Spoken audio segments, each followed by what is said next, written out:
What's poppin', guys? SaberWolf94, and I'm gonna talk about one of my, well, maybe I shouldn't say favorite games. Maybe it is one of my favorite games. I love a lot of games, but it's a really cool game that I've really been enjoying the past years, ever since I got my PS Vita, and that is Muramasa Rebirth. Now, it was pretty much the first game I got on the PS Vita. Uh, I'm kind of picky when it comes to games, and you know, PlayStation Vita, it's a great handheld console, but I wish there were more games to my liking. But anyways, Muramasa Rebirth was very much at home with me. It was an auto buy, of course, and it's a really cool game. I don't feel there's many games quite like it. Uh, it's a 2D side scroller type of game, Igavania style. I don't want to use the Metroidvania term anymore since Iga hates it. So don't get pissed off when I say Igavania. I don't want to use Metroidvania. I want to say Igavania. So yeah, Igavania type of game, Castlevania, Symphony of the Night style. I love those games, of course. We're gonna get Bloodstained. Can't wait for that. But that was a big reason why I got it, and I had a lot of fun with it.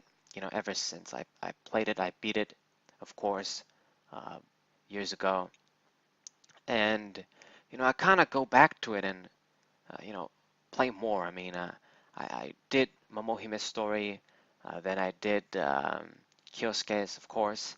I believe I did get the good ending with Momohime at least. I don't remember. Momohime for sure. Kyosuke, I'm not sure. Maybe with that guy too. But, it kind of took me a while to get the hang of it. Not really get good at it. It's not that difficult of a game if you learn the tricks and stuff like that. But yeah, just kind of get the hang of it, of how the system works, how the cooking and healing and all that shit, the crafting works. But I'm pretty comfortable with it now. I just know everything there is to know, pretty much. And downloaded the DLC. I actually did not play all the characters besides Okoi, the Fishy Tales of Nekomata, and that's because I actually take my time. Like, I beat everything with her, all of the challenges, all of the bosses besides her story, got all of the endings, the good ending and the bad ending. And the bad ending is actually the good ending for me, like I guess you could say not the secret ending. And did basically all the challenges besides I haven't done the fucking never-ending nightmare, whatever the hell, the last challenge in the Izu prefecture, where it's the most difficult one, because I thought that shit never ends, but it seems it does end when you do find Momohime and Kyosuke at the same time. But it seems hard. I'm gonna have to stock up on supplies and shit. And I mean, I do have a lot of money. It's just that maybe I should prepare myself a little bit more, uh, get all the upgrades and stuff like that. But other than that, she's level 99. I pretty much did everything. And, it's a really cool game. I take my time with the characters. That's why I didn't do every DLC guy yet. But of course, I plan to do it. But, it's kind of cool. Even though it's very repetitive, it kind of, makes you want to play it again. And that's amazing. That's what real replay value is.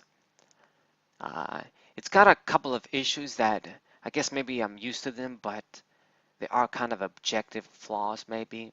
Like the level up system, at least, the way I view, these kinds of RPG systems, I don't know, maybe from Pokemon and stuff, doesn't make a lot of sense to me. Like, you could be 99 level, you got good gear shit on, your best swords and stuff like that, and maybe you go find some weakling ass characters and then they're like a billion hits to die once again. So I don't know. Like a lot of times when you do draw your sword, you do that draw shit sword, and that does instant damage that you can do when your swords are glowing kind of shit. Sometimes these weaker characters do die, so you'll only need to do that. But a lot of the times the damage doesn't make sense, and when they hit you as well, it's like they do fuckloads of damage no matter what. I don't get it. So that's one of the things, the stats don't make that much sense to me. But, oh well. Uh, there's also the concept of dying that I feel like they kind of made it wrong. Like when you die in that game, it's a save point type of game. Like the Metroidvania ones. You got the save points, you save your progress there, and normally when you die, you should reappear at the last save point. So, if you got your ass kicked without saving, all of your progress got lost.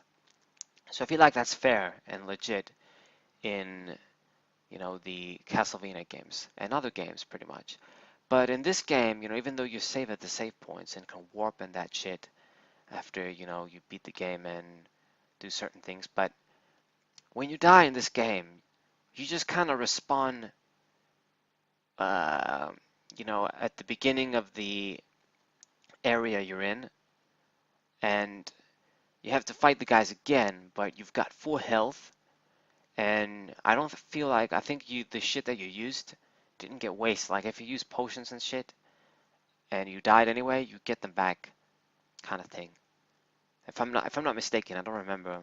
I haven't really died many times besides in bosses in this game, and the Caves of Evil challenges. And when I do die, even though you got all this cooking shit and all this healing shit that, it's so easy to get in game and craft, and you find so much shit. You don't even use all the loot and shit in that game, honestly. You don't even have to. Uh, you know, so, when you die, I feel like that's kind of a flaw, being there. It kind of makes the game even easier. But, besides these kind of gripes, I guess, the game is pretty fun. I do absolutely love the design, everything about the design, the sprite-based HD, high quality design is amazing. I'm not gonna lie, if Bloodstained looked like that, I would have been all for it. This is how I envisioned ever since I played that game, I envisioned future Castlevania games if Konami was ever gonna make, which now there's no way, but I envisioned them like that. I envisioned something like Castlevania Harmony of Dissonance. Don't ask me why, but for some reason, I envisioned that game. What would it look like if it was like a remade, with these kind of HD sprites and that shit? How cool it was gonna be. But yeah, so that's cool. The lore and the story and all that Japanese folklore shit, that's fucking fantastic as well. I do love the voice acting and the dialogues and a lot of that shit. And sometimes it is kind of corny, maybe, like in a lot of these games and shit. But in general, it's cool.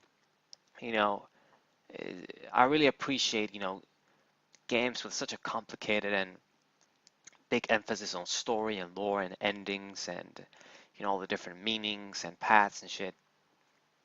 It's cool shit. Like, just like Bloodborne, I don't want to put that on level with that game. But like that, you don't necessarily know, at least for me, uh, in chronological order, the story in Muramasa Rebirth, and with all the DLC characters and stuff. Maybe they're kind of separate, they're kind of non-canon in a way, but who knows? Maybe I'm wrong too. Uh, the Akoi, she's actually a boss in the regular games too, and you get to play her pretty much, the monster cat form. But this isn't really a review. If I would do something like a review, I have to be more serious and write scripts and shit. And I wish I could do these kinds of things, but if I'm gonna do a review, I need to have like a gameplay. And for fuck's sake, with my equipment and shit, I can't really have gameplay from other games and shit. This is why you only see TCG Online gameplay footage and that kind of shit most of the time. But, I wish I could do a review. I'd be much more serious. But this is just me giving you guys some of my thoughts too. Just my casual thoughts. But yeah, if you really like, side-scroller games, hack and slash, samurai, sword, ninja shit games, that's a pretty good game. And maybe you won't play it as much as me and other people that got hooked, but maybe you will get hooked, who knows? Because it can get repetitive, especially when you do the same shit. When you play the DLC characters, it's the same maps, same areas, same items, same bosses. You just play with a different character that almost basically plays the same. You're mostly playing it for an additional part of the story, like the DLC characters have their own story, and You know, you're basically doing it for that. It's like you're playing to find out what happens in the story, pretty much. That's what you're doing. But, you know, it's a cool game. You kill motherfuckers, you know, with swords and, you know, slashing shit. You know, the cat, if you play it as a koi. And it's a hack and slash game, pretty much. You know, you craft weapons and you do shit. One cool thing you do is like you cook, and you know they made it kind of in a really neat way. Like I really feel like, man, I'm gonna get hungry looking at this shit. Uh, you also learn about, I guess, how they ate in Japan, maybe some of their traditional dishes, and you know, the simple dishes like just grilled squid or grilled fish, or just, you know, cabbage soups and shit like that. And a lot of the treats and sort of, let's say, not, I don't want to say restaurants or cafes, that's not even the word, but food stands, let's say, where you get to eat like rice balls and traditional Japanese snacks and shit like that, and tea houses and all that shit. And you learn about that cool shit too. It's just a pretty cool game. Now, there's no blood in it. It's not that violent, to be honest.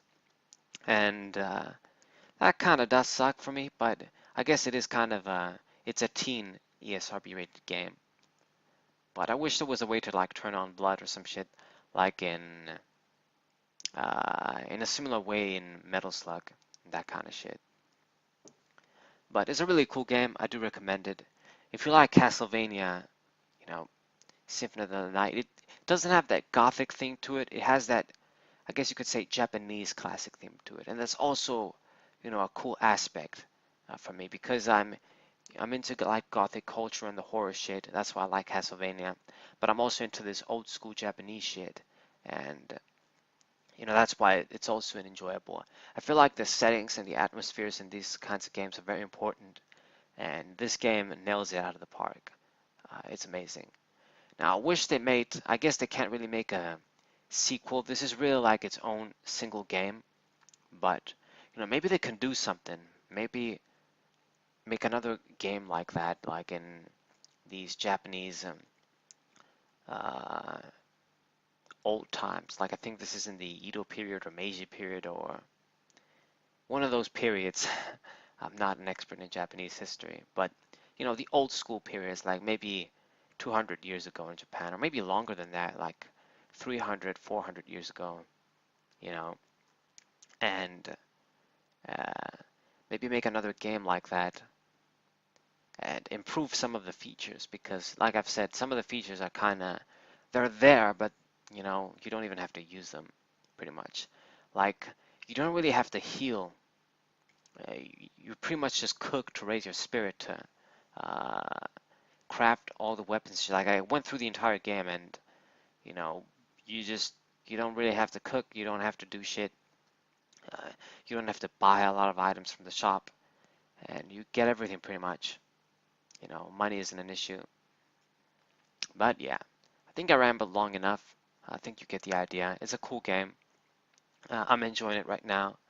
I picked it up again, did the Fishy Tales from Nakamata, and I'm gonna do the other DLC characters too. It's good to take your time with this kind of game because it is repetitive, like I've said. I mean, if I just start the game again with another character, I would be going through the same stages just with a different character and a different story. So, you know, maybe take your time, kind of thing. Just get hungry for it. Like when I'm in the mood of, man, I really want to replay that shit again. You have to be in the mood. Okay, guys, I think I rambled long enough. Hope you guys enjoyed. Subscribe, leave a like, share this with your friends. If you learned shit, I hope I convinced you guys to buy that game, support that game. Vanillaware is a kind of a cool company. They made Dragon Crowns too. I didn't play that game. They have other similar kind of 2D games like that, but I feel like Muramasa is really special. So that's about it, guys. Sebulf94. What's up?